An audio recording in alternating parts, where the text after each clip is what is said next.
My naam is Simone Nordman en ek vertolk die rol van Irma. Aan die begin van die verhaal is sy net soos vasbeslote om nie te trou nie. Sy word groot in 'n huis waar sy heeltyd konflik sien, maar konflik wat met vuiste en alkohol hanteer word. Later in die verhaal begin sy met konflik deel waar sy vir Sampie probeer wegstoot en sy wil nie met hierdie indringende liefdesverhaal. Sy het nie tyd of die kapasiteit daarvoor nie. Het sy besluit al vandat sy klein was, sy gaan nie spasie maak vir in haar lewe nie.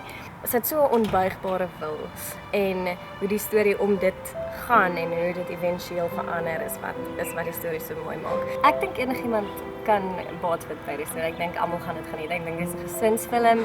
Ek dink daar is so baie lesse te leer. Ek dink daar's sulke mooi oomblikke en veral omdat dit afspeel in die 70's en dit tydens die grensoorlog plaasvind. Dink ek daar gaan baie mense wees wat aanklank daarbey vind.